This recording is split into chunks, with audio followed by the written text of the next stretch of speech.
Okay, so let's get started. So hello everybody, let me welcome you to the 8th annual Kenneth J. Arrow lecture. It's always a special experience to have Ken with us for a day at Columbia, which happens to be his alma mater. Unfortunately, this year, Ken has had to cancel his trip to Columbia and is unable to be with us for this evening. But as usual, we are very honored to pay tribute to his work and scholarship. So let me begin by thanking a few partner organizations that have contributed to making this event a success. They include the Program for Economic Research, the Center for Global Economic Governance, Columbia University Press, the Initiative for Policy Dialogue, and the Gender and Public Policy Specialization at CEPA. So without further ado, let me now turn to Professor Alondra Nelson, who is our Dean of Social Science in the Faculty of Arts and Science at Columbia, to introduce our speaker today.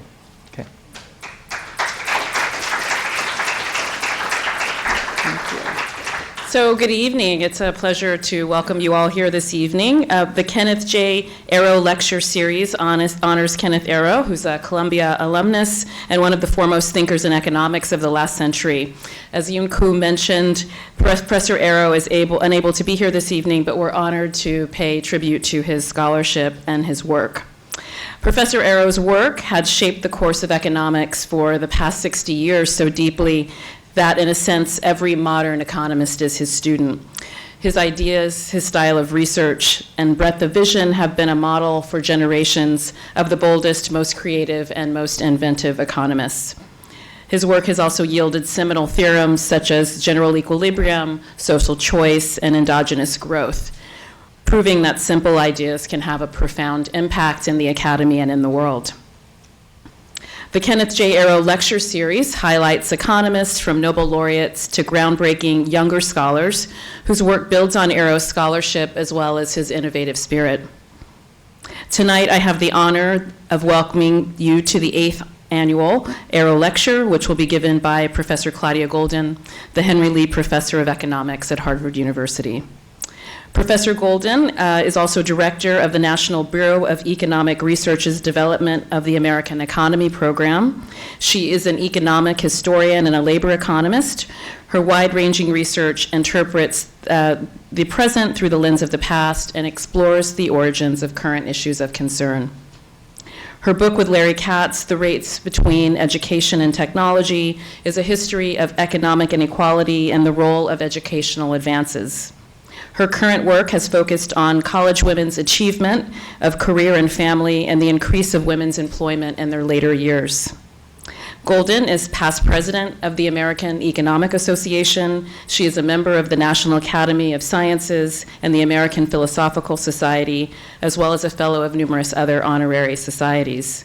In 2009, the Society of Labor Economists awarded Professor Goldin with the Menser Prize for lifetime contributions to the field. She received her BA from Cornell University and her PhD from the University of Chicago. And this evening, Professor Goldin will be giving a talk on a timely and important topic titled Career and Families, Collision or Confluence. The discussants this evening include Christopher Flinn, Professor of Economics at New York University, and Joseph Stiglitz, University Professor here at Columbia. I am delighted and honored now to welcome Claudia Goldin to Columbia and to the lectern to begin her talk. Thank you very much. Thanks very much. And I am delighted to be here with Joe and Chris and Alondra. And I hope that Ken is listening in, so I'm delighted to be with him too, to discuss a topic that concerns many in this room. So we are here as well to pay tribute to Ken's achievements. There is no work in economics. Thank you. I thought that it was turned off because I was supposed to only use this thing, my IV unit. Okay. So as Alondra said, there's no work in economics that doesn't owe a large debt to Ken's insights. So how could there be when Ken has worked on general equilibrium and social choice and asymmetric information and learning by doing and moral hazard and discrimination, and even, some of you may know this, the use of winds for flight planning, which he did when he was a weather officer during World War II. So when Joe asked me to deliver this lecture, and how could I say no? I couldn't possibly do that. I decided to talk about career and family. And Ken's economics obviously is at the core of my work, as it is in the core of all economists' work, but as a historian, stories are really important to me. Everyone's stories are important. And the arrow whose personal story is part of my account is that of Ken's sister, his younger sister. Anita was my colleague for more than a decade at the University of Pennsylvania. And we lived in adjoining suburbs in the main line. And Anita was a leader in the university. Some of you may know that she became the first chair of the public policy program at Wharton, and she was university ombudsman until 2003. She was also a leader in municipal government and worked on local public goods, education. But her career, like so many in her generation, was put on hold for a while. She raised 3 sons, one of whom many people know who that person is. I guess it was worth it. She had some value added. But we don't know the counterfactual. So her career was, for those of you who don't know what I'm talking about Larry Summers. Her career was put on hold for a while, and then it blossomed. So she is implicit in my tale as a distinctive member of cohort 3. And what I mean by that will be clear soon. Okay. So most well-educated women have the same 2 goals, and most nations have 2 related ones. The goals for women are career and family, and for nations, they're labor market efficiency and adequate resources for children.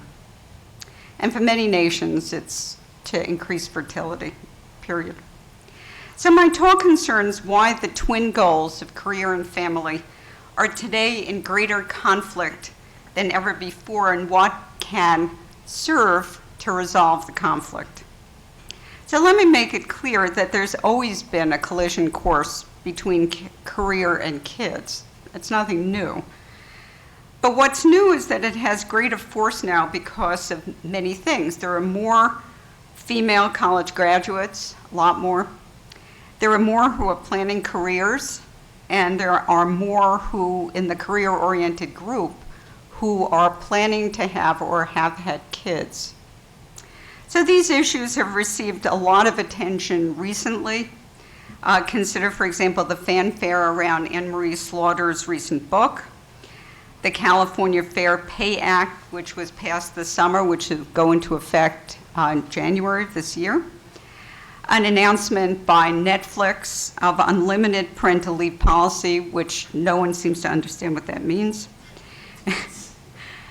The New York Times expose on the family unfriendly company that we all use called Amazon.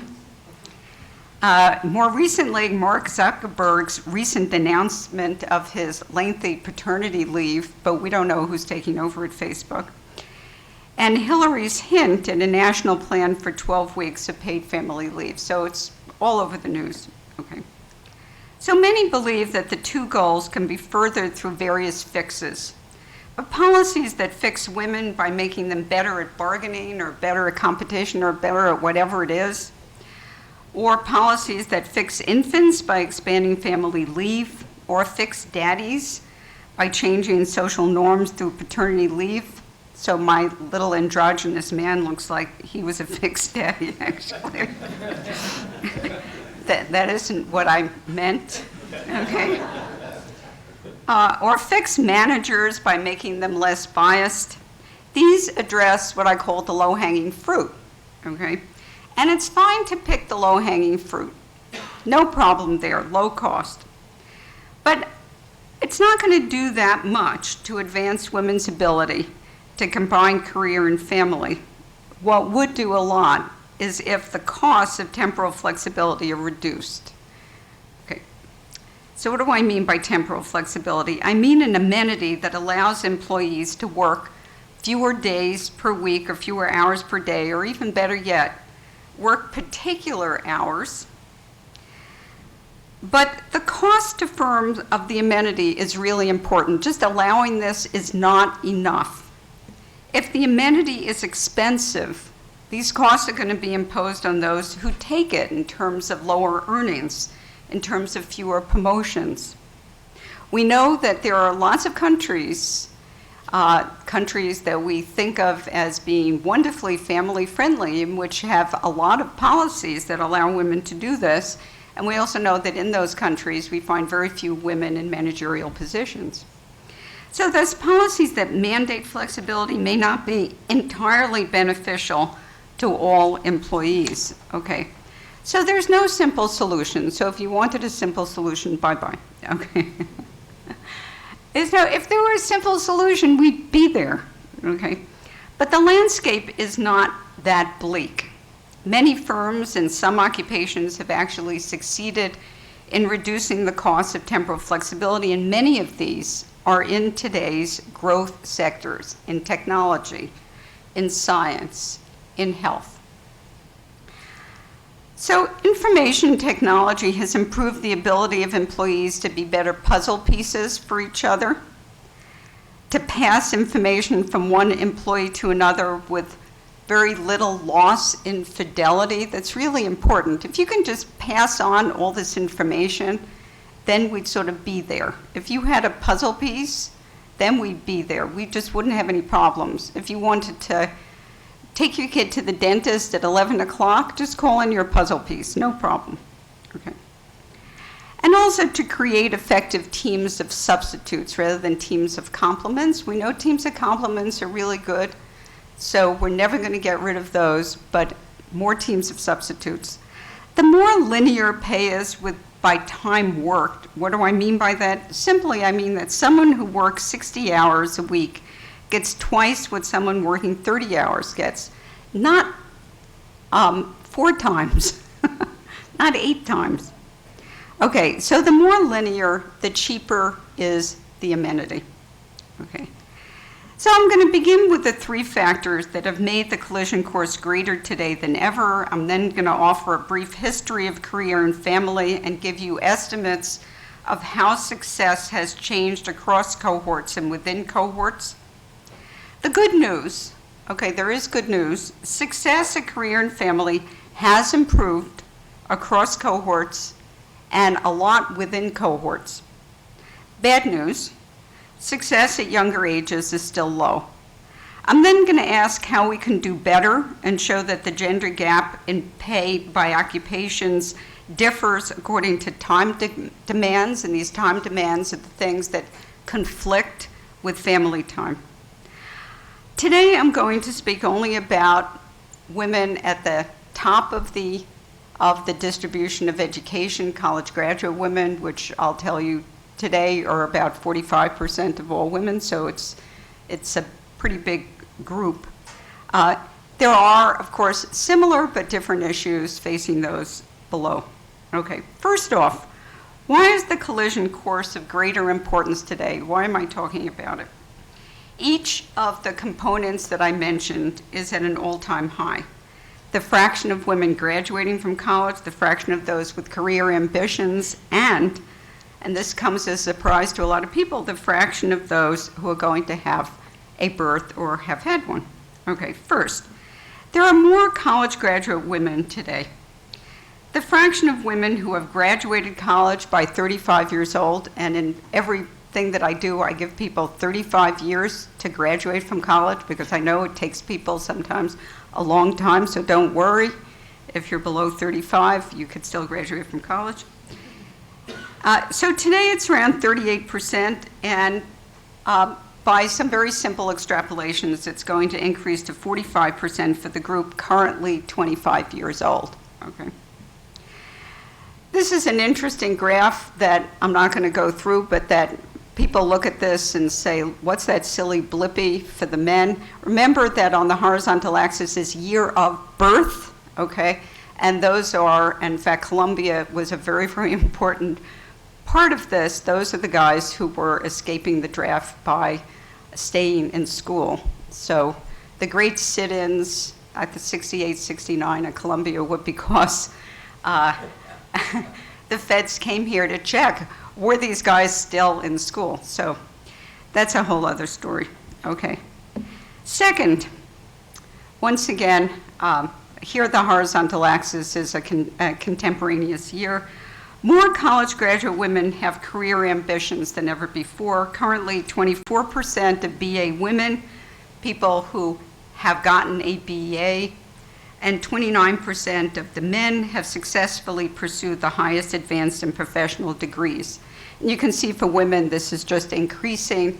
The year here is the year in which they received the advanced degree beyond the BA, okay? So you can see that for guys, it's going nowhere, and for women, it's really coming up, okay? Another point has to do with the age of first marriage. College graduate women are marrying later. They've been marrying later for some time, and they're having their kids later. The median age at first marriage for college graduate women born around 1948, and here the horizontal axis is year of the woman's birth, was 23 years old. What did that mean? You marry at 23, you graduate from college, you were finding the guy in college, okay? No way around that. You weren't doing much else. But by the cohort born in 1955, the median was around 25, and today it exceeds 27. And I put those lines there so that you can see in a short period of 10 years, the age of first marriage increased by 3 years. That's pretty large, okay. So later marriage means greater career commitment. Later marriage goes in hand in hand with later births. But later births have also meant, so these women getting married later are also having their kids later, but later births has also meant that a large fraction of college graduate women have had no births by their 40s, okay? And this is giving us the fraction without births. So once again, horizontal axis, year of woman's birth. On the vertical axis is the fraction with no births. And this is by age, okay? So the fraction without births reached a peak of almost 30% for those cohorts that were marrying much later in the mid to the late 50s. So those are the birth cohorts born in the mid to the late 50s. So they're not having, 30% of them almost did not have any kid. That fact has been widely publicized. You see it all over. You know, look at all these CEO women, no kids. Look at all these college professors, no kids. But it hasn't been fully recognized that there was actually a pretty quick turnaround. The strategy of achieving career and then family was recognized as just not working. And college graduate women decided not to put off family for too long. What you put off, I'm sure many of you in this room understand procrastination. Sometimes when you procrastinate, you just never do it. Okay. Now here, there may be biological reasons why that's the case. So in consequence, as you can see, it then turns around. So the fraction not having any children by 40 to 44 years old today has plummeted to about 20%. Almost as low as it was during some of the peak baby boom years. So that's a really big turnaround, okay? Let me reiterate before I go on, a greater fraction of US women than ever before are college graduates, their career potential, a greater fraction of that group has had or will have kids. Let me say a few words about how we arrived at this point and then circle back to this increase in childbearing among college graduate women, okay? So I'm a historian, and I would love to go through a long history of career and family with you about college graduate women. But I don't have time for that because I was told that I could only speak for like 40 minutes. So instead, I'm going to do 100 years in brief, okay? I categorize cohorts of college graduate women on the basis of their stated aspirations and their ultimate achievements in terms of career and family. Okay. College graduate women initially shifted from aspiring to attain family or career. Very few of them could do both, as we'll see in a moment. About 50% in this group never had a first birth. They married very late, if at all. These are the people I call cohort 1. Then they moved to what I call a transitional cohort, cohort 2, that had job and then family. And for those of you who have read Mary McCarthy's brilliant book, The Group, these are the women of the group. And those of you who haven't read it, go back and read it, because it's a great book, okay? It was also a somewhat scandalous book for its time, if that gives you any reason to go back and read it, okay? It's still pretty scandalous, actually, okay? And then we move to family, then job, and these are the mothers of the baby boom, or cohort 3, okay? So these are the women who put family first, often didn't have a career. Anita had a career, but she put family first and then came back. I told you that she would reappear in cohort 3. And of course, these are also the women of Betty Friedan's The Feminine Mystique. Okay. Career finally became a goal for many in cohort 4 who said, okay, I want to have career. I can now have career, but family seems pretty easy. Look at how easy it was for the mothers of the baby boom. They had all these kids, boom, boom, boom. So they put off family for career, and many of them never had kids. And now the goal is career and family, and that's cohort 5.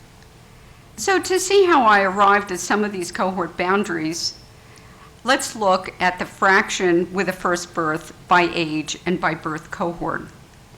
So in this graph, the horizontal axis is the year of the woman's birth, and the vertical axis is, once again, the fraction with no births. And if you look carefully at the part that is to your right, you'll see a little piece of what I gave you before. Okay? Now, because for the younger group, 25 to 29 years old and 30 to 34 years old, there's a lot of volatility there because couples can delay having kids if the economy doesn't look too good. So there's a lot of volatility. There's less volatility in the later years. So let's just smooth out the volatility. That's how I do it, okay? Got rid of it. In addition, so that you understand how this fits into my cohorts, I'll put the cohort boundaries in, okay?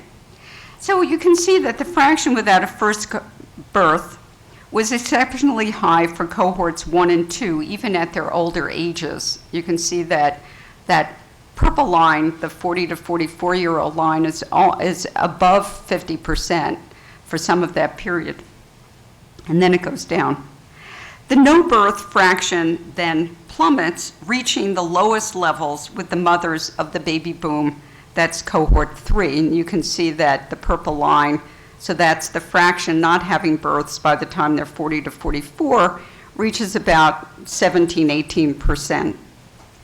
It then increases with the career and family cohorts. That's cohort 4. You can see how it's going up, reaching a peak of around what I said before, around 30%. But with cohort 5, the fraction without kids decreases, even though they're still delaying. They're still having the same amount of delay. They're still marrying later, as you saw. They're still delaying births. But here we can see that they're making it up, and that 20% of college graduate women today have 0 births by 40 to 44. And I know that you're probably thinking, hey, this group of college graduate women, they're really changing. It's all selection.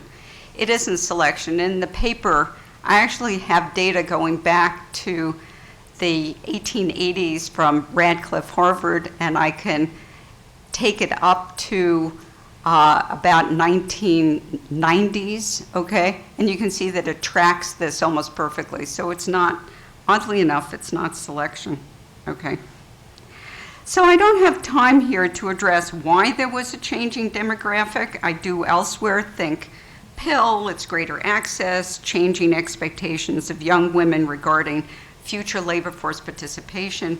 But instead, what I'd like to do is assess whether these women actually achieved career and family, had this success by the time they were around 55 to 60 years old. This means that I can't measure it for anyone born after around the early 1960s. First, let me give you some definitions, okay? I have to define, if I'm going to measure something, I'm gonna have to define it, okay? I'm not saying that a definition is the perfect definition, but I have to do something, and we can alter it a bit, but right now, family success means having a kid. I don't care if you're married, don't care, just have a kid, okay. There are other definitions to be sure. I could say, in my case, having a dog, for example. But this measures what young women give as success. Not all young women, some might say having a dog, okay. Career is the more difficult one. My definition presumes that career is achieved over some period, and of course the word career goes back to the French, which means to run a race, so let's hope it was done over a period. And it involves earnings that exceed some level.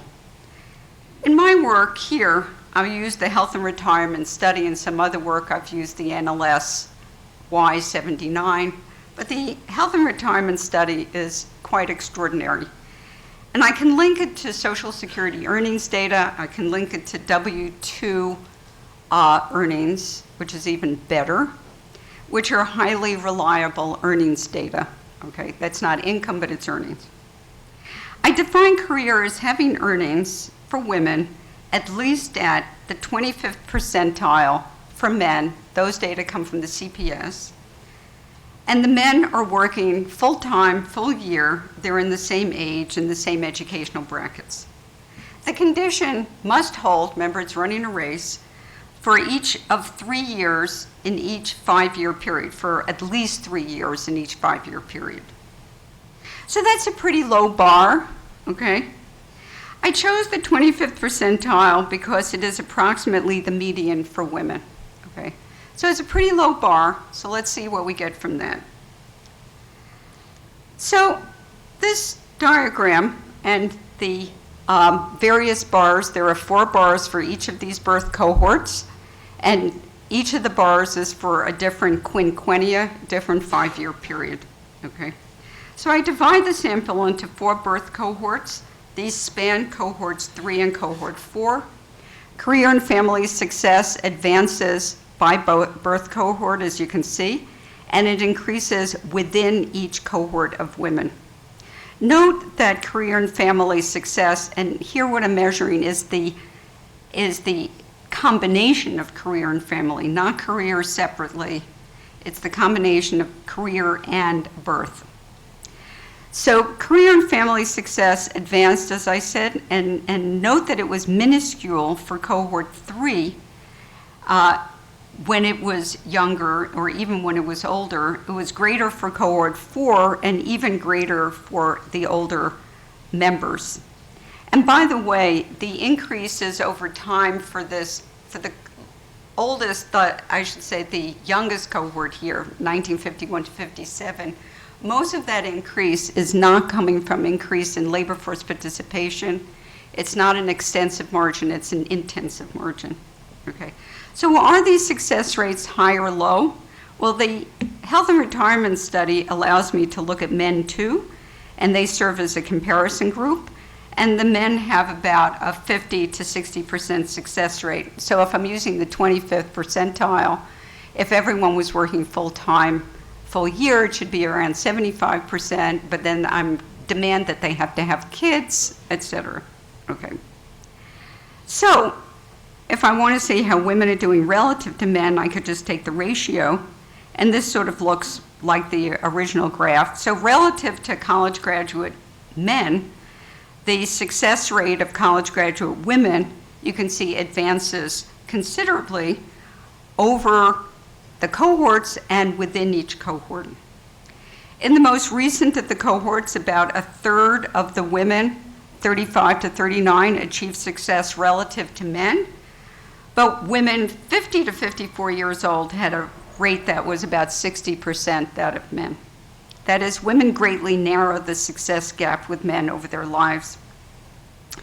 Now, career success, not surprisingly, differed a lot by the presence of children. Women without children have a career success, so here this is not both together, obviously, had a career success almost equal to what men had. It was about 50%. For women with children, though, career success was much lower, about 20% for the younger age group and less than 40% for the older age group. So the bottom line here is that the most recent cohorts of women that can be tracked to age 55 achieved career and family far better than previous ones did, but they did less well when they were young, a lot less well. Younger women today, I hear it, they want career and family, and they want it now rather than, we're not giving them an option, you can have it later. So the question is, what can be done? Okay. So let me move to turning a collision course into a confluence of desires. Policies of varying types have been proposed and tried in many US states, mainly California, and lots of different nations. And I've argued that reducing the cost of temporal flexibility is a better answer. So what's the evidence? Okay. First off, the majority of the gender gap in earnings is within occupations rather than between occupations. You can take all of the women and move them into male occupations, give them the same distribution as men have, and you will have eradicated no more than about 25% of the gender gap in earnings. Okay.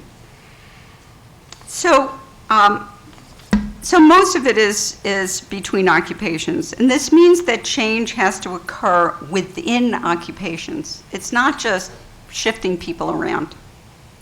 Second, gender earnings gaps vary substantially by occupational group, big time. And third, these differences are related to aspects of occupations that I'm going to try to convince you concern temporal flexibility. I'm going to demonstrate the last 2 points here. Those last 2 points are that gender earnings gaps vary substantially by occupational group, and that those differences are very much related to something that we can measure concerning temporal flexibility. Okay. So let me walk you through this. The horizontal axis doesn't make any sense. It's just counting occupations, okay? So there are about 80 here. The vertical axis is female to male earnings that come from a big regression, so they're adjusted for lots of things like hours and weeks and age and education and stuff like that. And these are for full-time, full-year workers. So my interest here is in the top 100 or so occupations by earnings, since those are the ones for which careers are most important. So my interest is in about a quarter of all the occupations that the census lists. Okay, so this isn't a small number. And it's going to include about 60-something% of all male college graduates, about 50% of all female college graduates. I create 2 groups. One are the business and finance groups. I add to that law, which is another occupation, and I add to that health occupations that have high levels of self-employment. Think dentist, think podiatrist, okay? You wouldn't believe how much money podiatrists make. Okay, and the second group are the science and technology occupations, plus all the health occupations with low levels, if any, self-employment. Each symbol here is an occupation. Within group, the occupations are graphed ascending in the ratio of female to male annual adjusted earnings. So starting on your left, you can see the red and the blue boxes begin at about 65, so that's 65 cents on the dollar for women, and it goes up to about 90 cents on the dollar, and somewhere in between we get the triangles come in. Okay. So note that the calculation of these ratios is for full-time, full-year workers, 25 to 64 years old, and it holds a lot of potentially confounding factors constant. So astoundingly, and I wrote some of the, whenever I do this, people say, well, what are these occupations anyhow? And so I wrote what they are. And when I write what they are, then I think, what the hell are these anyhow? And so what does an administrative service manager do? So you have to look that up in the Department of Labor website. So astoundingly, only 6 business and finance occupations out of the 32 I'm listing here have a gender earnings ratio that exceeds the lowest in the science and the technology group. And the mean differences are pretty large. So when I weight them by the number of people in the occupations, the average in the business and finance group is about 0.79. The average in the science and technology group is about 0.9, okay? So why did these gender gaps vary? So the answer largely concerns temporal demands. So to show this, I use occupational characteristics that come from the Department of Labor's Occupational Information Network. It's called ONET, and if you've never been to their website, go there. It's a lot of fun. It's also really confusing. Okay. So I picked 5 of these measures. They have lots of measures, things like, do you lift heavy weights, okay? Is it a dirty environment or a clean environment? I didn't think those were important. So I picked 5 that measure the importance of things like contact with others, like clients, interpersonal relationships. I hate those jobs, no. Time pressure, unpredictable hours, a highly structured work environment, okay? So I then normalized them. I have 5 characteristics. I normalized them, 0 mean, 1 standard deviation 1, and I summed them to form an aggregate measure. So on the horizontal axis, I have the mean of the 5 normed ONET characteristics. So the mean is 0, standard deviation 1. A higher value, that is going to your right, a higher value means more time demands, less predictable hours, greater personal contact.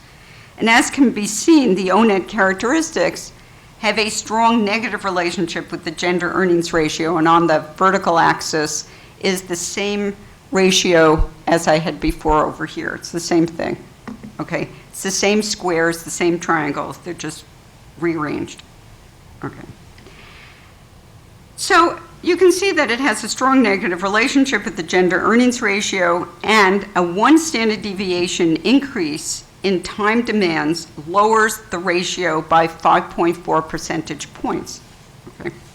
Now you may remember that I said that the difference between the 2 groups was just 11 percentage points, but that's big, it's 11 percentage points.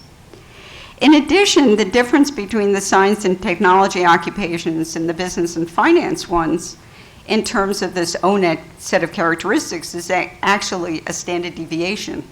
So in fact, if you could, changing the characteristics of the business and finance group to be more like those in science and technology could serve to reduce the difference in pay ratios by about a half. So what then, you're thinking to yourself, she's crazy, what then can alter job characteristics? Well, I'm not crazy. Let me answer this by way of example. And I'm going to mention an occupation that you do know that every one of you, every single one of you, has had something to do with a pharmacist. But probably no one realizes, unless they've read my work, that the occupation of pharmacist is the 8th highest paying in terms of median earnings for men, and the 3rd for women among full-time year-round workers. I bet you didn't know that. You will have a lot more respect for your pharmacist. And remember, the person who gives you your prescription is probably a pharm tech anyhow. Okay. Women in these occupations didn't always do this well. The ratio of female to male median earnings grew from 2/3 in 1970 to 92% in 2010. So why did it grow? For one thing, pharmacists today who work more hours earn more in a very linear fashion, okay? There is almost no part-time penalty in pharmacy. They are perfect puzzle pieces for each other. Not a single one of you has ever gone to a pharmacist and said, I gave my prescription to Joe, I want him to fill it, okay? Information is transferred from one to the other with perfect fidelity. Why? They use computers. Isn't that amazing? They figured out how to use it. Why can't anyone else? Okay. How did this come about? Three somewhat unrelated reasons are at the core of this highly egalitarian profession. More standardized drugs, and an effective use of information technology increase the substitutability of pharmacists for each other. Increase corporate ownership. Yay. Reduce the fraction of pharmacists earning rents from being the residual claimant. You know, sometimes we think corporate ownership bad. In these cases, corporate ownership is good.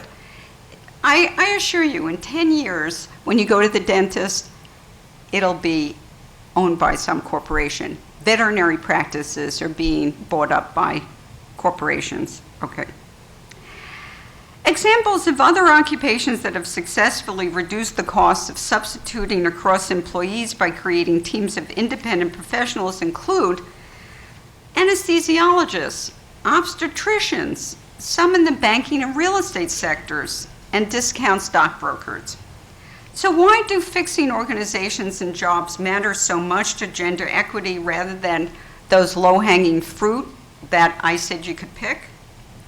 Consider the model that we have of compensating differentials.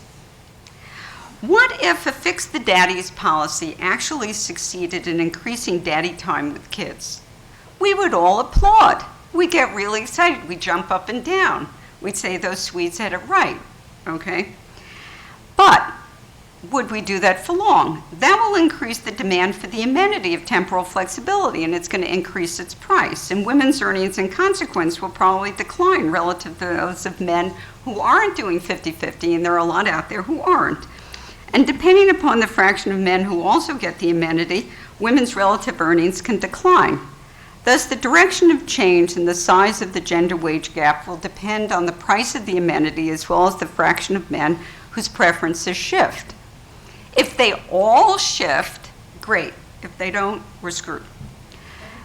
But if instead of the fix the daddies, or in tandem with it, the costs of producing the amenity decrease, the earnings of those who have greater preferences for it will unambiguously increase. Unambiguously. And since these individuals are disproportionately women, the gender wage gap will shrink. Now, let me say something that Anne-Marie Slaughter should have said. There will always be occupations for which the cost of temporal flexibility will be high and for which there are no effective puzzle pieces. I do not want my president handing off her role to someone else. The question, though, is how large that category is. So let me conclude and say that women have sought career and family in large numbers ever since, at least in large numbers, the 1970s. The most recent cohorts of college graduate women who desire career and family are the largest group ever. The success rates of their predecessors when young are sufficiently disappointing to have sparked a call to action, but only by reducing the costs of temporal flexibility can gender gaps in earnings and occupations be substantially narrowed, and can the twin goals of family and career be achievable by a large fraction of women and men. So collision lesson, confluence achieved. Thank you very much. Okay, thank you. There's a very, my slides are not going to be as user-friendly as Claudia's. Also, she told a very simple, elegant, compelling story, and people who know me, I like to make things complicated. So hopefully not totally without reason here. So let's get to it. So, you know, as Claudia said, I'm not going to say much about the classification she used, about what's success. It's binary. You'll see in some of the models I'm going to refer to briefly, I'll make a lot of binary assumptions to make solving complicated models a little bit simpler. I think she told a good story. It was nice what she was doing. She was limited her purview to educated women, defined as women with a college education or more.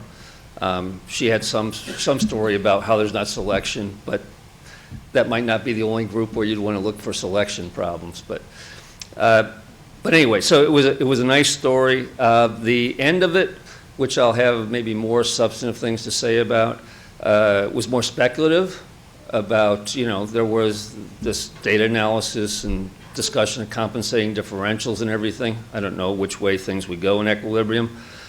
But also flexibility in work, and I want to talk a little bit about flexibility in time spent raising children in the household. So the main thing I'm going to concentrate on, I think Professor Chiapperi will agree with this, is lack of a lot of discussion of the household, and I think that's Jeremy Greenwood over there, if I'm not mistaken. But there's people here interested in household economics, and the story here was about men and women, and we'd like to see what's the relationship between the two. And when we're defining success, for example, do we want to define it basically on the individual level or the household level? Not all women are married or with partners or whatever, then an individual definition is the appropriate one. How about in a household situation? So we know there's just a general issue. How compelling is it to measure welfare at the individual level rather than the household level when you have all sorts of public goods in the household and so on? So they're important things, and one of the best examples of a public good is a child, whether you're in an intact household or a non-intact household with divorce or never marriage. So also in terms of labor market outcomes in households are interrelated, and I'm going to just go over briefly some models that will also pertain to how people get matched up. Okay, so we didn't talk much about assortative mating, and I think there is, the evidence on changes in assortative mating is a little bit uneven or questionable. Depends on how you count. It's usually done in terms of education, how you classify education groups and so on. With just these simple ones that Claudia uses and I happen to use in one of these models I'm going to talk about briefly, there's just binary, and there I won't say anything about it. So my other apology here is going to be, I'm not a historian. She knows she can wipe me out in terms of economic history, so I'm not going to compete there. I'm going to try to say what kind of insights, what might be behind some of these relationships, and how might we want to look at even some different ones to learn more about success in women and men and in the household in particular. So let me just talk briefly about sorting in the marriage market a little bit. So I have ongoing research with Luca Flabi, who's now at UNC, and it's estimating one of these stationary search model. It's all stationary, so I have no change. So the only thing you can do with these models is say, what if these basic parameters change? What would change in terms of sorting equilibrium and wages and so on? So these are just data from the CPS in 2007. So I'll go through those quickly. I don't know if you can see them. I don't really have the capacity to blow this up here. But let me just describe that there is a lot of evidence of assortative mating here. There's, once again, the schooling is classified like Claudia did in terms of college educated and above. And not very surprisingly, there's a substantial amount of assortative mating within these two schooling categories. So that's one thing that could, so I can't say how much has changed over time, but clearly highly educated women are more likely to be matched with highly educated men. This is going to affect a number of decisions in the household, including their career decisions, how much they're working in a simple search model like this, and also, I don't have anything about fertility decisions here, but I'll maybe speculate how that might factor in as well. So in the structure of the model, so this would be a case in which schooling, you'd want to look at it's endogenous in the model, college completion or more, some college or less. In the model, there's gender-specific schooling markets, high schooling women, low schooling women, high schooling men, low schooling men. We estimate the wage offer distributions in these markets, the likelihood of getting job offers, because a lot of these models are simple labor supply stories. And in fact, you think there might be a lot of stickiness. You have to go find a job, and that's one of the big things about having a kid and raising a kid. Do you give up work and then have to go back and relocate a job in the future? It's not just a neoclassical labor supply model. There's a wage out there, and you can work whenever you feel like it. So I won't go into a lot of the details here, but in the model, people begin life as unmarried and unemployed, and they go through life, and they get potential marital partners they run into and potential job opportunities. The job decisions they make can affect the kind of marriage partners that will accept them in the future. And just like who you get married to is going to affect decisions you make in terms of jobs inside of a household as well, right? So there's going to be a lot of feedback between all of these things. So for example, married individuals make job acceptance decisions based on their spouse's current job status, wages, and so on. The reservation wage of a spouse, in terms of the minimum wage acceptable, doesn't necessarily have to be an increasing function of the spouse's wage, is ambiguous theoretically, but usually we find it is. So estimates reveal women with higher education, they have more favorable labor markets. That's one reason they got higher education, right? And they're also more likely to be married to men with high education, because high education is a desirable trait in any marriage market, basically. So due to these differences in contact rates and whatever, these people meet more, realistically, a lot of them meet in college. And so that gives you your sort of mating. So that, how would that possibly play out in terms of fertility that we're interested in here? In this simple model, it could play out because these high educated women that could be diminishing utility from consumption, you're married to a high educated man, he's got that, there's not a lot of utility added by you working as well. You could take times off and basically stop working, have kids, raise kids, and so on. Another way to add utility to the household, not just based on consumption.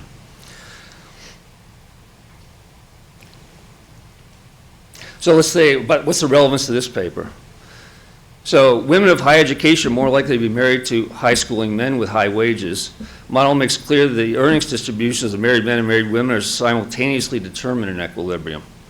So classifying, basing as a benchmark the other sex's schooling, these are both determined simultaneously in equilibrium to the extent these people are married to each other, and a lot of them are. Like in the HRS, for example, it's a household survey, so a lot of these people are married to each other. Makes it difficult to define success just in terms of one person's outcomes. So in the labor market, they're more likely to have higher earnings when they're married to higher educated men than are women married to low educated men. So if you made these distinctions here, maybe you'd find some interesting patterns. That's the other thing I've been speculating about fertility, so I already said that. So now I want to come to investment in children, and that's very, crudely measured here, as Claudia says. It's just, did you have a kid? So we know we're both Chicago PhDs. Gary Becker's around. We know there's quality and quantity. And, in higher educated women, it goes without saying, they'd probably rather have higher educated, higher quality children, speaking very crassly in terms of the quality of children. But that's what we economists do. So, you have that, so this is a very crude measure, and people, you'd ask people, are you successful in terms of motherhood or whatever? And it'd be, depending on how your kids do, you'd be more or less enthusiastic probably. So these values of having a child largely depend on child outcomes. Now these are endogenous as well, and that's one of the issues. We're talking about flexible time for basically women to nurture, and men to nurture these kids. And there's a big potential opportunity cost of that in terms of labor market success. So basically, but if you have a model, so I'm going to talk briefly about one of mine, So you can have models in which there are fertility decisions that depend on how well the marriage is doing and so on. There's investment decisions in kids, labor supply decisions, and divorce decisions. I'm just going to briefly talk about this one that has, no, I'm not going to go through that, it's overkill. What I want to show you here, the extent that you can see this, is that basically it's a model in which there's production of child quality. There's, Andre wouldn't like this because it's a unitary model, but there's a unitary model of the household in which people like leisure and their kid quality and consumption. And basically we can, because we have fine detail on time inputs from the CDS, the Child Development Supplement of the PSID, we can actually estimate this production technology using smoke and mirrors and whatever else that we employ. And these are inputs up there. Those are time inputs from active and passive time. I don't have time to go into what those mean. Active time is more directly interacting with the kid. Passive time, this kid's just in a room with you, let's say. And the top line there would be these are like Cobb-Douglas productivity parameters by age of the kid. And that would be mother's time as a function of the age of the kid. So it's very valuable. We're just rationalizing what you see in the data. They're spending a lot of time with the kid, so it's got to be valuable. That's the active time with the father. They're not terrible substitutes for one another, was what this model says. Okay, the mother's a little bit more efficient in producing child quality. Remember, we're looking at these and how they map into gains in test score performance, basically, inside this model.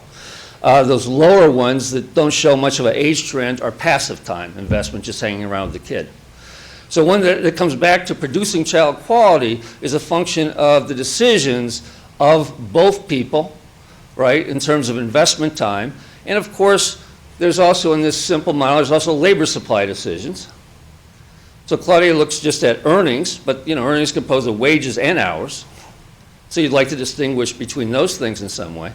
But it's clear that what's going on here is you're making decisions about earnings, how much you're going to work, given your wage, which is just exogenously determined here, and your kid quality. So it's not, all these people have kids to be in the sample, but the quality of the kid is a function of the labor supply decisions of both parents and the investment decisions of both.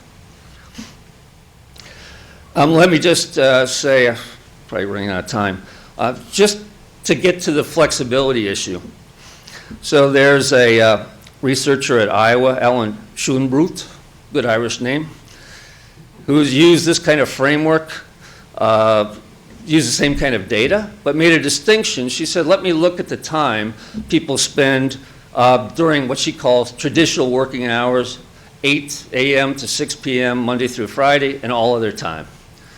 Okay, and these are the times. So these are just time in a week. Now, but these have all age kids. These are not kids less than 5 or something, so don't be scandalized. We call it social services. These are people, so, the mothers on average are spending 21 hours with a kid in active time. The fathers, 12 hours. I mean, it's not nothing.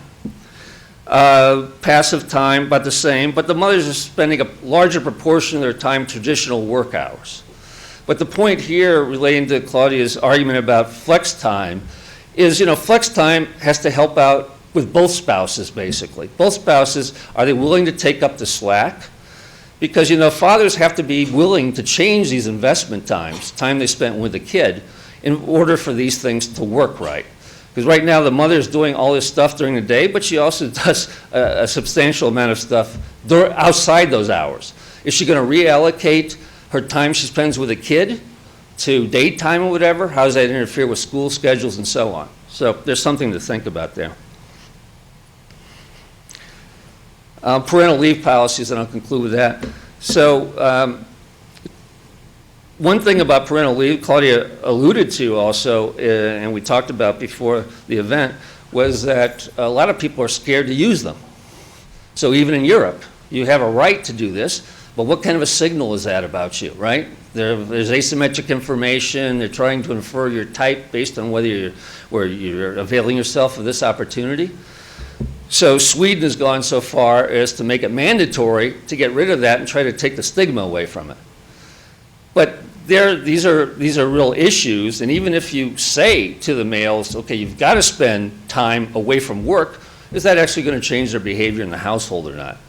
That's a thing that depends on inter-household relationships, right? And the way the household makes these allocation decisions and so on. So I thought it was a very stimulating paper, told a nice, compelling story. I don't have much to say about changes in the historical dimension here. I've just tried to connect the dots, basically, between the males and females and say we can look at them separately, but we're missing a lot of things if we don't look at, you know, the relationship between these people that are in these households together. And maybe that's changed over time in an interesting way as well.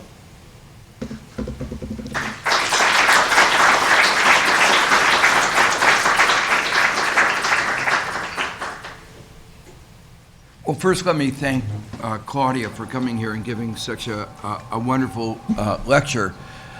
This is, I said, one of a long series of lectures that we've now had, and which we've regularly published. And Claudia will be giving us a copy of hers to be published. They'll be, for those of you who want, they'll be selling them outside, I think, after the talk. So one of the earlier ones was by Eric Maskin and Mark Chassin on the arrow impossibility theorem. Another one was by Jose Schenkman on speculation trading and bubbles. And a third one was by Bruce Greenwald and myself called Creating a Learning Society. One of the reasons we have this lectures in honor of Ken Arrow is a role model for our graduate students. His PhD thesis was this book called Social Choice and Individual Values, and we wanted to set that as the minimum standard for our PhD students so that they know what to expect as they work on their thesis, so they get the norms correctly defined. So you should all keep that in mind. The other reason we wanted to honor Ken is not it's not just as Alondra said, he's one of our most illustrious graduates. He's one of the most illustrious thinkers of the last 100 years, and with amazing contributions in so many areas. And one of the things that we thought was that each of the lectures could illuminate one aspect of the work that he's worked on. And this is, Claudia's touched on two areas that he's made important contributions to. One of them is on the economics of discrimination. I'll come back and talk about that a little bit. And the other one is economics of education. Unfortunately, Ken couldn't be here, and he's come to most of them, and he's always made interesting contributions, but he did send in his comments that he would have made. I think he would have made longer comments if he'd been here and been able to hear Claudia's talk. So let me first read what Ken said. Claudia Goldin's presentation today adds luster to the series of lectures and broadens its scope. It deals with an important policy issue, one that is both social and economic. The argument rests on a novel empirical finding, and from that deduces a policy conclusion. Of course, in addition, we get a strong sense of the historical development of the issue, the achievement by women of both family and successful career in the market economy. The successive steps in the aims and achievements of women in the college-educated labor force are outlined, though the changes in the underlying social forces, both within the family and in the market, are not discussed. I wish those of you who know Ken, I wish he would hear it, because you can hear his voice in what he's saying. So, and I can't imitate. So for those of you who know him, I think you can hear much better than I saying how he would have said this. The crucial empirical statement is that achievement of success in both family and career is strongest in industries where social interaction is less important, where workers are more substitutes than complements with each other. Goldin argues that these are industries in which will admit of more temporal flexibility, and this fact is crucial in reconciling success in these two fields of aspiration. Goldin makes a very strong case for the empirical validity of this proposition. From this, she draws the policy inference that one should aim to increase temporal flexibility in order to increase the proportion of college-educated women who can successfully pursue both career and family. What is not clear whether this recommendation is in fact feasible. It may be that the temporal flexibility of the workplace in a given industry is given by the nature of the industry and can be altered only at the price of considerable inefficiency. None of these remarks detracts from the appropriateness of the data nor the importance of the empirical generalization or the enlightenment derived from the study of the trends. Thank you, Claudia. Okay. Well, thank you, Ken. So let me make just a few comments, and in some ways, my comments touch on both what Ken said and what Chris said in their remarks. The lecture is absolutely fascinating, and it addresses both the issue of the existence of large gender differences, except remarkably, as you say, in a couple industries like pharmacy, and that itself raises some very interesting questions. And the time, how these have changed over time. You know, those of us who've lived through this have sort of watched some of these social changes, and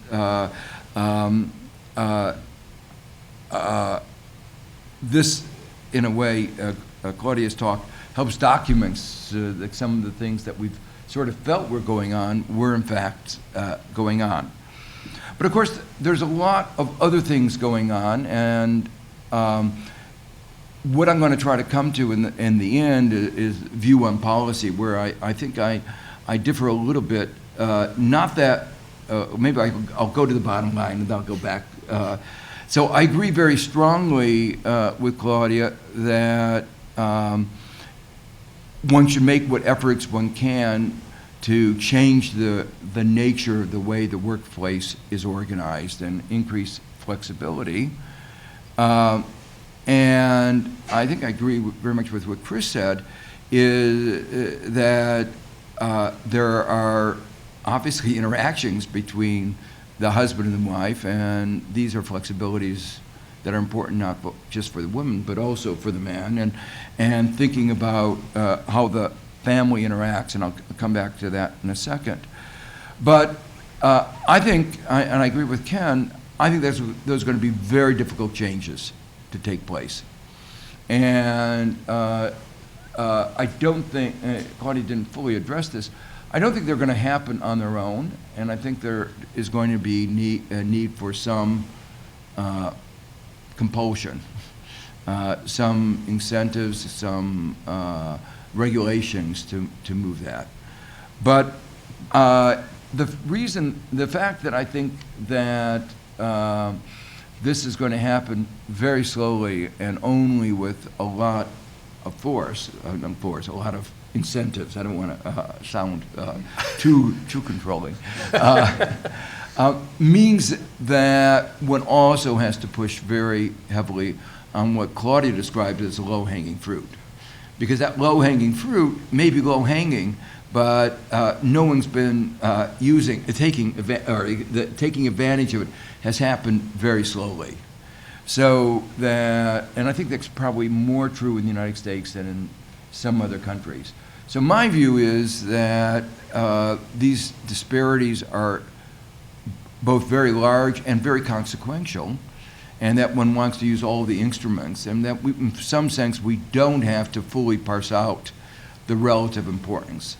So the general observation is that obviously what has been going, the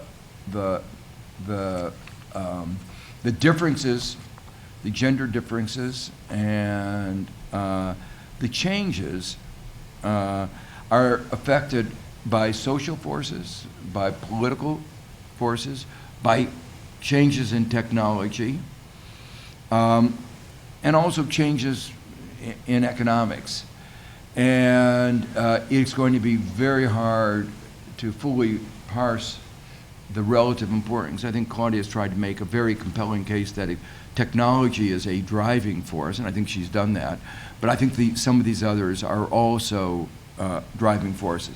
So, for instance, just let me mention a couple other the couple reasons why I think some of the other forces are both important and play an important role in what's going on.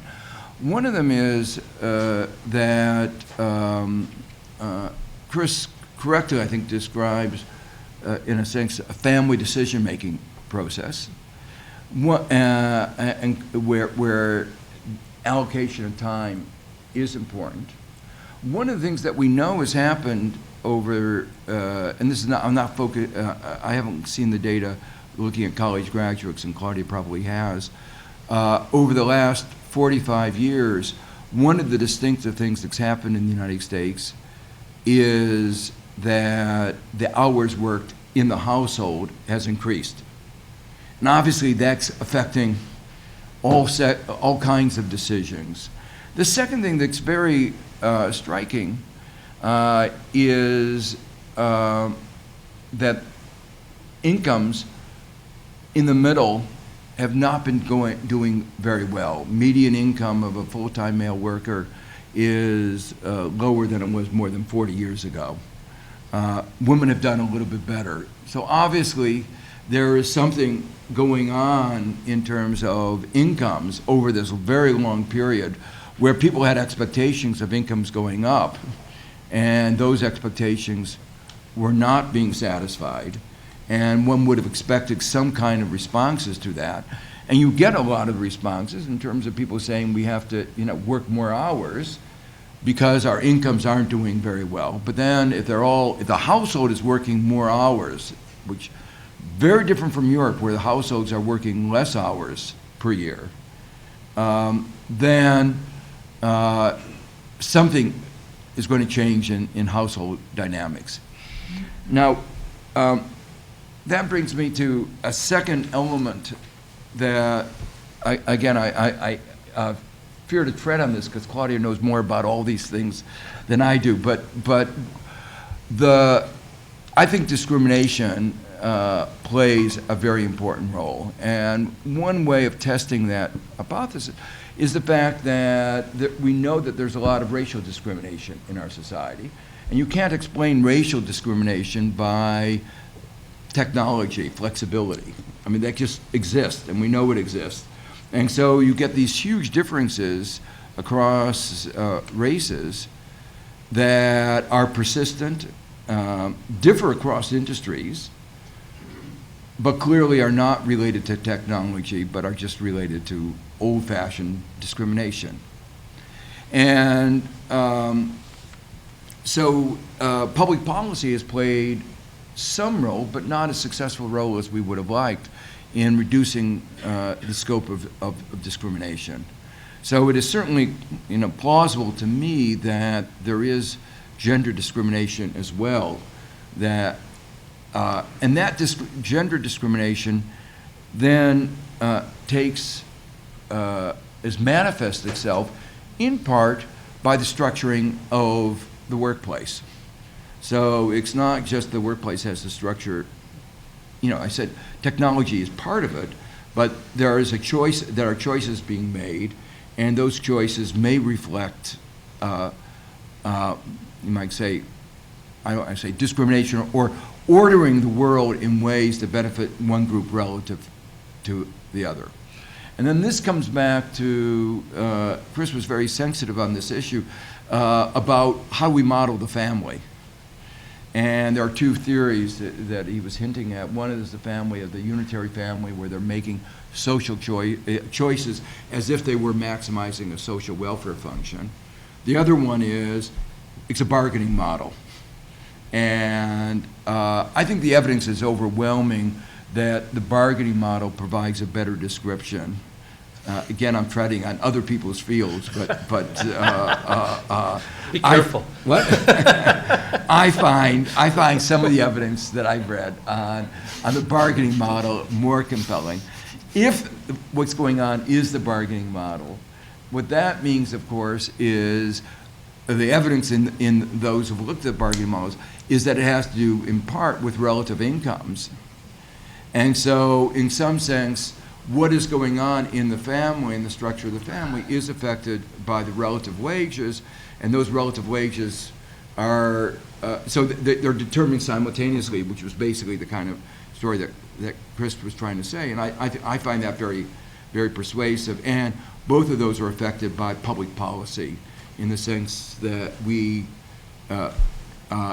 can use public policy to structure the labor market. And by that I mean some of the things that Chris talked at the end, like Sweden's mandating that people take family leave, and having sick leave, family leave when children get sick. We are the only country that I think, or maybe there may be a couple others, Tajikistan or a few other countries that do not give those kinds of leave. But we are one of the few, I think we are probably the only advanced country that does not give those kinds of leaves, which make it difficult for women who, given the bargaining power in the family and the structure, are the ones who wind up having to absorb that. If we had less gender discrimination, that outcome that Chris showed in those numbers might look quite different. So I guess what I'm trying to say is one has to look at all these things very simultaneously. And the final comment again picks up some of the things that were all said. Claudia focused on gender discrimination, gender wage differences, gender income differences, but there are other differences that are probably equally relevant, like better measures of well-being. And when I think about well-being, we're talking about total hours worked, home and office, as well as income and stress. And I don't know how to measure that. I mean, other people work a lot harder at trying to measure those things. But I think what I'm trying to say is that I think that some of the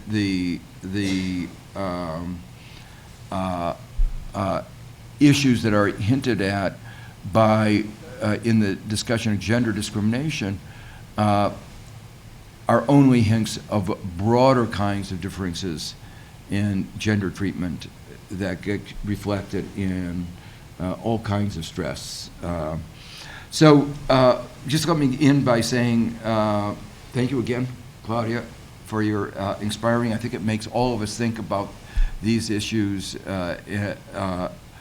Who haven't thought about it, makes us think about it, and I think just raises just profound public policy issues about what we can do about what is obviously a very important part of our society. And I wish Ken were here to thank you again, because I think he would have been equally inspired. Thank you. So.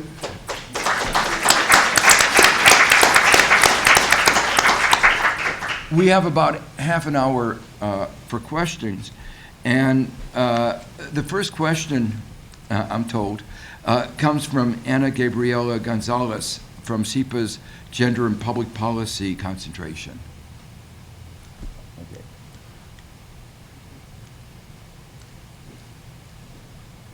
Very much. I'm a student here of the Master of Public Administration, specializing in gender and public policy. I have a couple of questions, but I will try to make it very brief. Firstly, what policies could incentivize corporations in Group 1, business and finance, to shift their characteristics of work to be more like the group 2 scientist that you described in your model. And in light of your research on cost of work flexibility, how does the increasing demand of millennial generation workers for work-life balance arrangements affect women's possibilities of confluence of desires between family and work? And what changes do you think the next generation of female workers will develop? Thank you very much. Sure. I take it that that question's for me, not for Joe. Yeah. Okay. The word policy and Joe is synonymous. So I thought it was for him. But I like the second question a lot, which is, so we have these people that we call millennials. I don't know exactly who they are because they don't wear little M's on their forehead. So I'm not certain. I take it there are people here who know they're millennials. I'm not. But so in many workplaces, I was out in this wonderland called Palo Alto recently, and you walk into workplaces there, and they have lots of signs about work-life balance. They don't know what families are, they know what life is. That's good. So I think the question is a really good one, because to the extent now, actually the place where I was, ironically, was the place that has a COO who produced a book called Lean In. And the irony is that if all the guys would lean out, and that was really the import of the question, I think. If it is the case that the millennial generation understands, the guys too, obviously, that work-life balance is important and they lean out, then our model of compensating differentials would be that there would be more demand for this amenity by everybody, and then firms would see that it is just costing a lot, so everyone says, clients are willing to pay a huge amount for an accountant or a lawyer or a consultant to work 100 hours a week, and they'll just pay for it.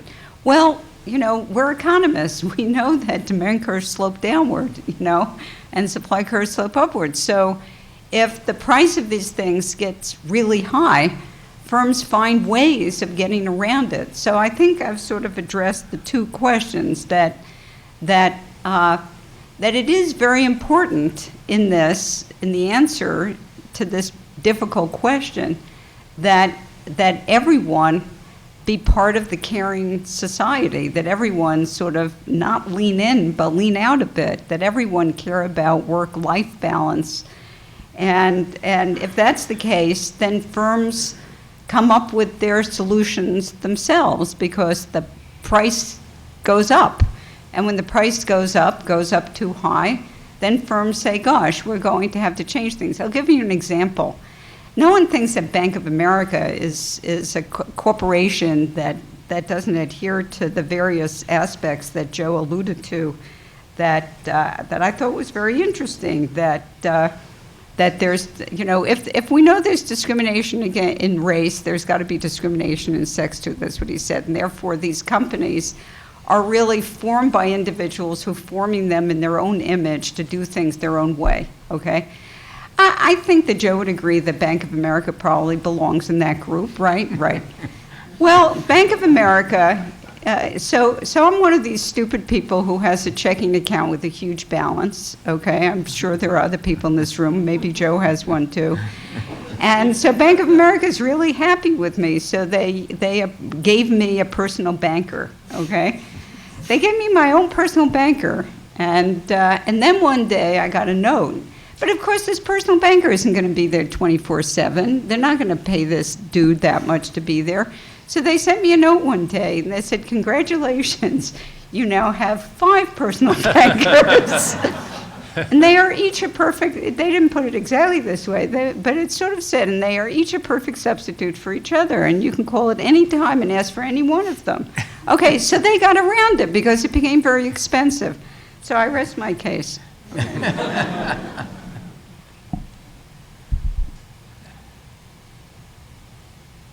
Was there someone else who was supposed to ask? Yeah, go ahead. Why don't you come to the microphone here? Yeah.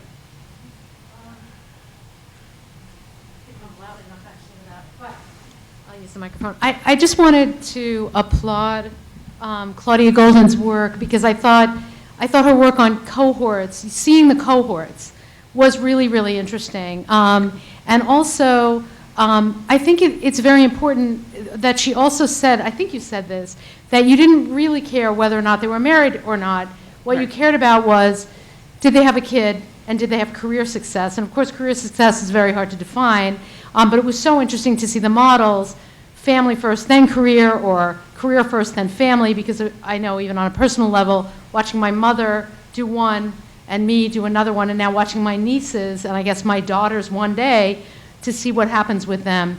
What I think is really important about her work and the way that it can be applied is when we think about, I believe I'm right in saying that I think the marriage rate is plummeting, isn't it? And that we're coming to lower and lower marriage rates in the population at large, and that alternative families are really perhaps the model of the future, regardless of educational level. And when we think about kind of what's happening in black families and has been going on in black families for decades now with the carceral state, that for educated black women, you know, having a partner is very difficult. And when we think about,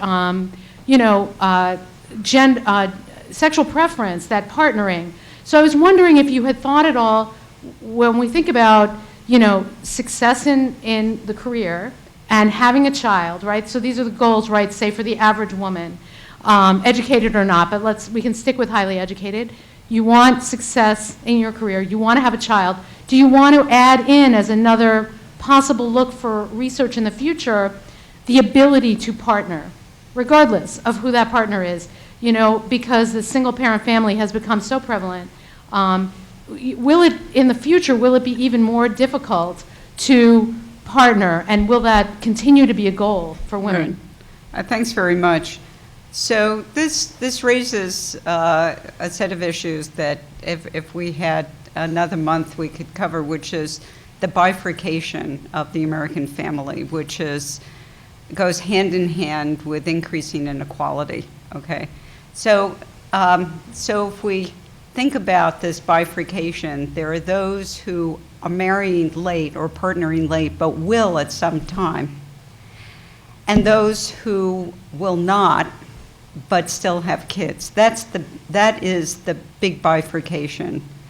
And so marriage rates declining, which is how you began this, that is true, but eventual hasn't declined that much for the high bifurcation group. For the low bifurcation group, the group deeply affected by incarceration, had been deeply affected by various other difficult problems in the US, by rising inequality. That is a group for whom there's been truly declining marriage. But for the rest, it's both, in some sense, it's win-win. So marrying later, remember all those women in that cohort that were marrying at age 23 who were college graduates? They married too young and they got divorced, a lot of them. Later marriage is also more stable marriage. So another aspect of the bifurcation, extremely good points. I wish, we had more time, and I wish we weren't a bifurcated nation. I have a couple questions, if I can. One of them is, you focus mostly on the United States, and yet, technology is fairly global. So the question is, do you see similar patterns in other countries? And if not, what are the differences and how do you explain those differences? So, similar patterns in what? So I could tell you about pharmacists. Pharmacists are the same all over, okay? So go to England, go to Sweden. So the pharmacists that I study, those technological changes have affected pharmacists all over. Of course, there are different regulations about pharmacy schools. We don't want to go there, okay? But I'm not certain exactly where you want me to go with that. Oh, so like the chart where you show that gender, Sure. Would you get similar charts for other countries? That's a good question. I don't, if I knew how to put together those data for other countries, I would do it. My guess is that they're not going to be that much different. Yeah. Yeah, and I mean, they would be, as we know, since inequality is so much more compressed in these other countries, it's not going to be rising from 0.65 to, 1.05. It's going to be a lot narrower. Yeah. But I cannot believe that they're any different. I mean, we know, for example, okay, let's take McKinsey. Well, you can take McKinsey. Let's take McKinsey. McKinsey operates all over the world, okay? And I don't think that it faces, that there are great differences within McKinsey in various parts of the world. so, a related question is if you had done the kind of cohort analysis in some European countries. Oh, you couldn't do it because they didn't have college graduation rates the way we did until very recently. I mean, it's a completely different history. Incredibly low. Yeah. Incredibly and low. fertility rates are incredibly low also, Yeah. so have a different definition of success. Charlie?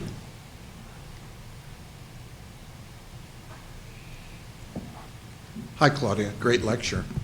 When I was watching your lecture, I was thinking about a different country, Japan, which has really felt an urgency to solving this problem because they need women to do both of more, participate in the labor force and have children. Right. And I was at a conference in Japan about this several years ago.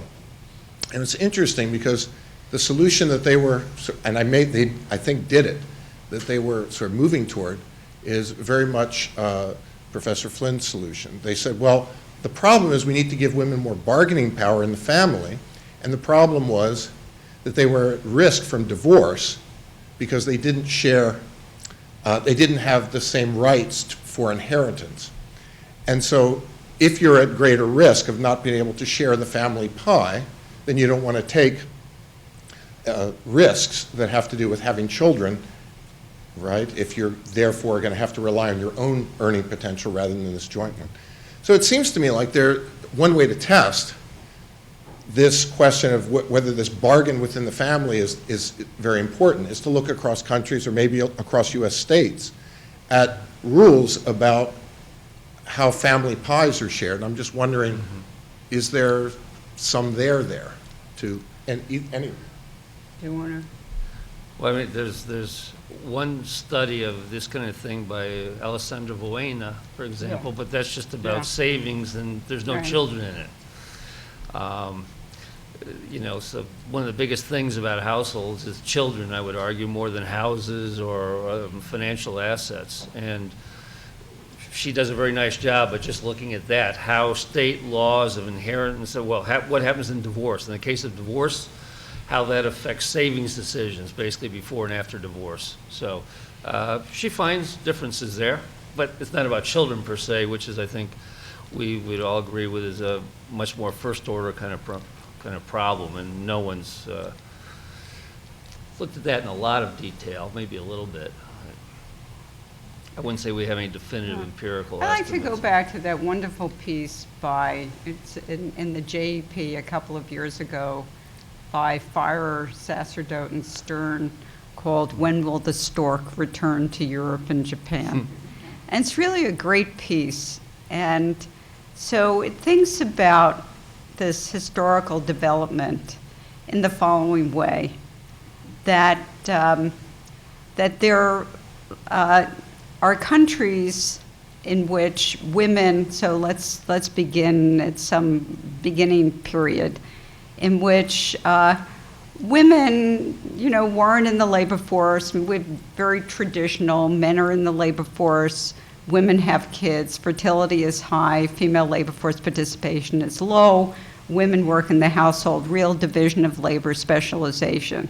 Okay, and then we move to women get more education. They enter the labor force. They have higher labor force participation.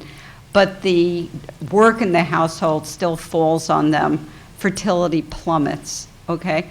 Who would ever have thought, when I was a kid, I assure you, I never thought that the low fertility nations of today would be the Catholic countries of Spain and Italy and the Orthodox countries, Greece, Catholics, Portugal. Who would ever have thought that? Okay, but these are places like Japan in which there are these strong traditions of men not doing work in the household.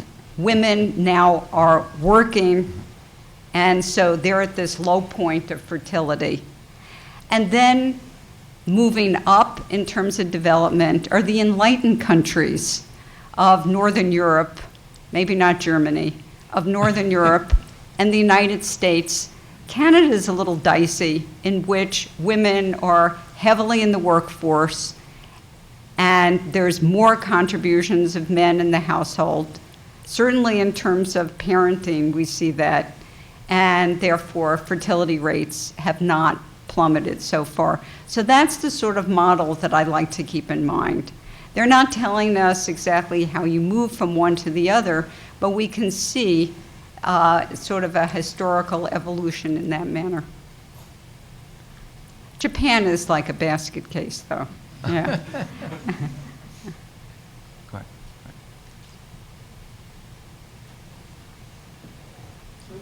I may have missed the point, but you don't mention any source of market inefficiency to justify your claim that there is no enough flexibility on the labor market for women. Not for women, for anybody. Well, Yeah. So They're not discriminated against. So, I mean, what the reason why firm would not offer more flexibility Sure. against a smaller wage?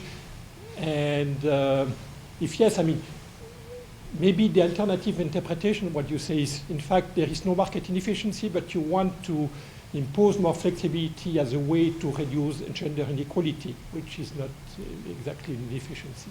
Right, good point. I don't think that there's necessarily any inefficiency. I am saying that I'm using a standard compensating differentials argument, that there are, several firms and people are sorting across these firms, and that there's there's heterogeneous preferences for the amenity, and firms have different costs of producing the amenity, okay? That's all it is that I'm saying.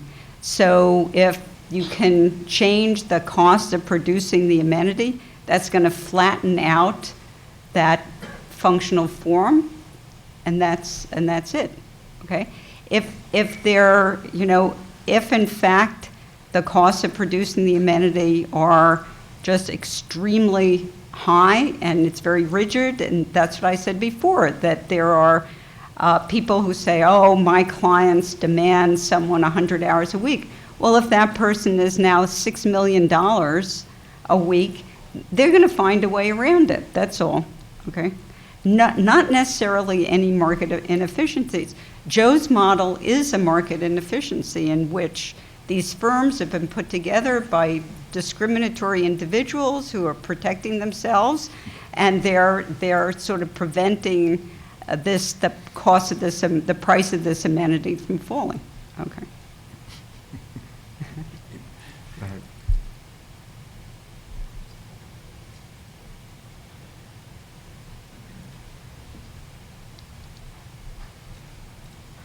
Hello. My name is Susanna Makala. I'm a statistics PhD student here. I don't have a specifically, I guess, economics-related question, but I wanted to ask Professor Goldin, what do you see being the trends among, and do you have any advice for millennial women, maybe on the marriage market currently, who would like to achieve both of these things you're talking about? Should we pick the guy who's willing to take paternity leave or become a pharmacist or not go into finance? Maybe you can address some of these points. Well, ironically, I was going to say, well, I'm not a marriage maker, but it turns out that in 2 weeks' time, I will officiate at a wedding. So in the Commonwealth of Massachusetts, you can become what's called a solemnizer, which is a very strange word, a solemnizer for 1 day. So in fact, I am marrying 2 people.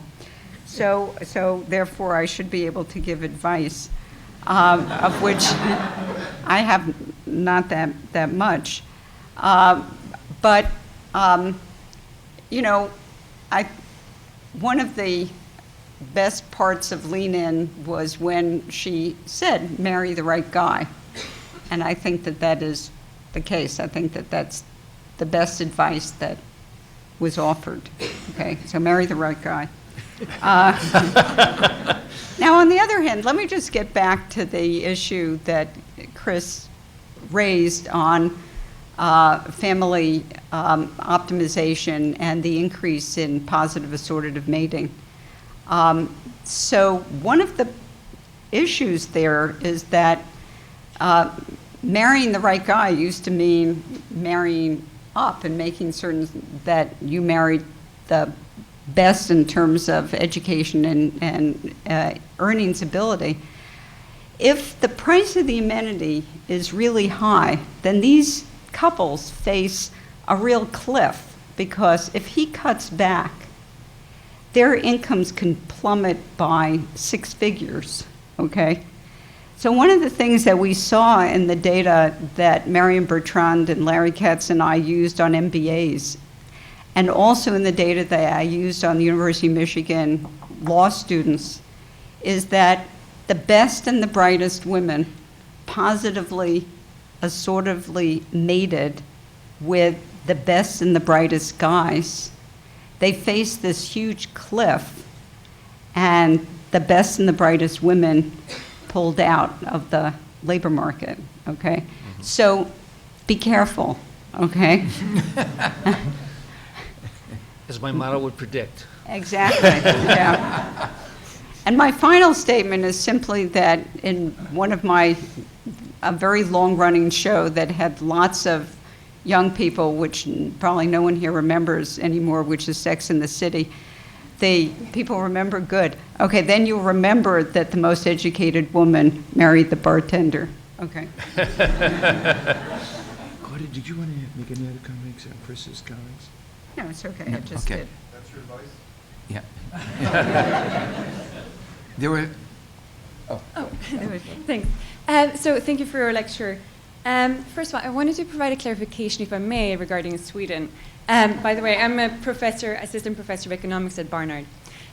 Sweden has not mandated that fathers take parental leave. It's rather that it is encouraged, and there was a bonus, a cash bonus, if they took. The more equal they split the parental leave, which I think is also to compensate for the economic loss to the family, because men earn more.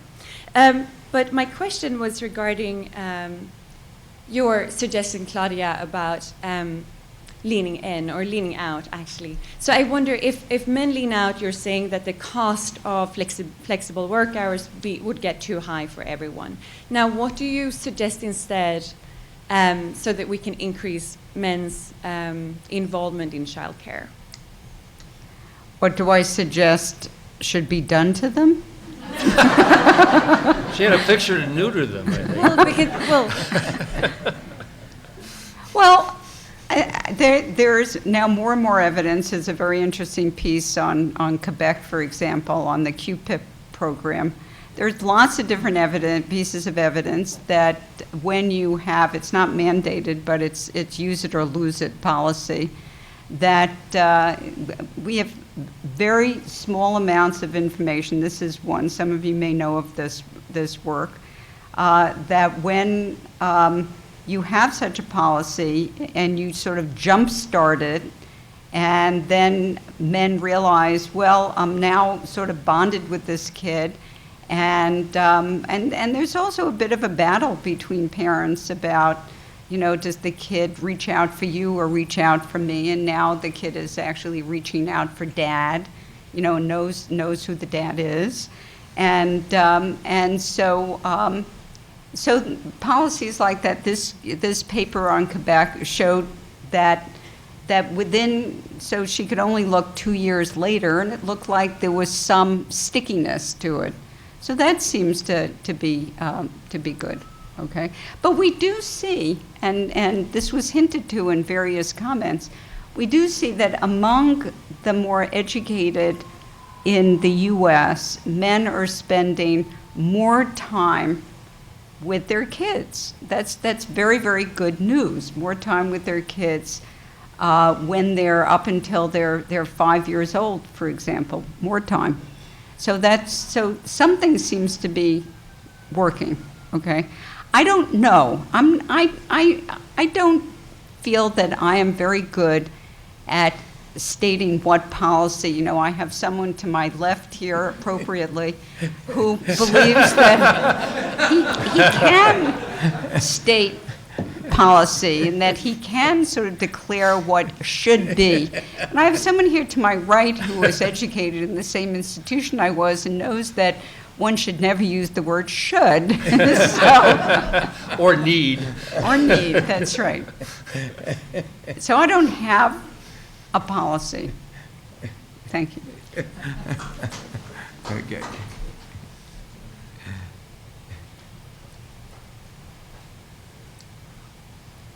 Thanks, great paper. I'm Alan Hyde. I teach at Rutgers Law School. So large law firms are often mentioned as places that are just terrible for women, and your paper made me think at a deeper level about why that should be, since these are large organizations, the lawyers work in teams, their work is often interchangeable. You know, you want the star to argue in Delaware Chancery Court, but not otherwise, right? So and yet on your chart, law is just down there in the dregs, right? And so, I mean, it seemed to be what I've always heard anecdotally. So why should that organization, you know, also highly educated workforce, a lot of women law graduates these days, why should those organizations be so resistant to what you call temporal flexibility? Is there any possibility that there's discrimination in the sense used by Professor Stiglitz, a word that I don't think passed your lips in your presentation? I think I said it ironically just a moment ago. Okay, so law is obviously complicated because there are large law firms, there are medium, there are small, there's corporate counsel, there's government, there's state, there's federal, et cetera. And in each of these, you find something different. You find different penalties for temporal flexibility. So we know from, so I used data from University of Michigan Law School, did had reunion surveys, and they have such great alums that they had enough people filling out these forms every year that they put them together to form longitudinal data, which is quite amazing. And you can see that that individuals who work in the larger firms, who work with Fortune 500, whose firms work with Fortune 500 firms, who work with what they call rich clients. I thought that was interesting. They just called them rich clients.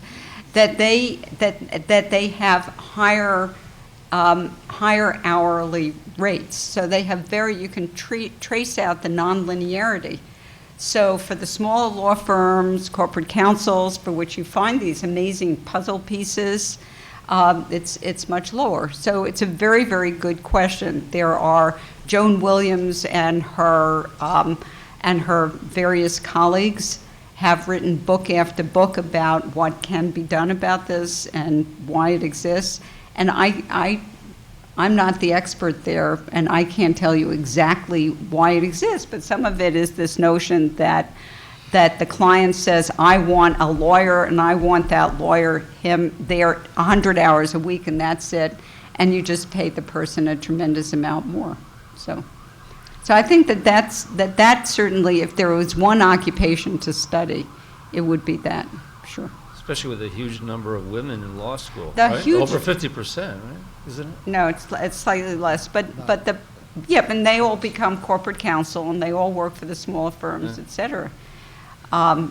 So they have expectations going in of not having Well, families? but there are, these law firms have part-time, gets very involved because these law firms don't like for you to, you can't go and interview the person who's on the head of the compensation committee and say, okay, tell me, what does a part-time partner make? It's no longer 1 over N, it's now, it's no longer Y times 1 over N, it's something else. So they have some ways of doing this so that it then becomes highly nonlinear and people sort, I don't know. If I knew that, we would have the absolute answer to this question, okay? Do you want to say any last remark, Chris? No, I'm all set. Okay. Can I just say one other thing, Sure, which is yeah. that we've been talking about policies. I have a policy, okay? Believe it or not, even I have a policy. And my policy is that a lot of, we talk about temporal flexibility as if it's just number of hours. It's not just number of hours. It's not. The people in the MBAs in the sample that we were working with, they worked like really, really, really long hours. But the women were shifting to positions where they could work their hours, okay? Now, one of the reasons that this is done is because even among rich people, little kids go to school and they get off somehow ridiculously at 2:30 in the afternoon, and they get off sometime in this time that is in the future called June, and someone has to sort of put together some other way of making certain that these rugrats don't get run over somewhere, okay?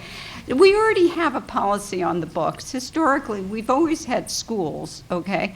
What made them let kids out at some hour and what made them not have them have summer school is beyond my ken, okay? And this is not changing the policy, it's making it better for everybody. That's my policy, thank you. What?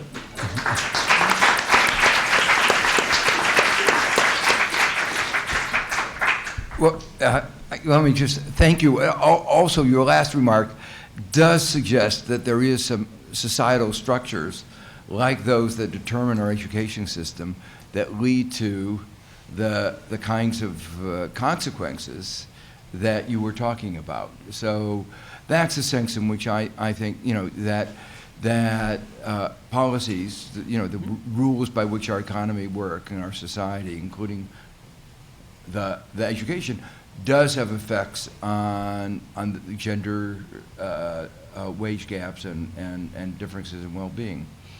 So let me just thank Claudia once again for a really very stimulating lecture, and I think we'll all be thinking about it and about even if there aren't any easy policies, what can be done to address what has been a persistent difference in wages across genders. Thank you again. Okay, thank you.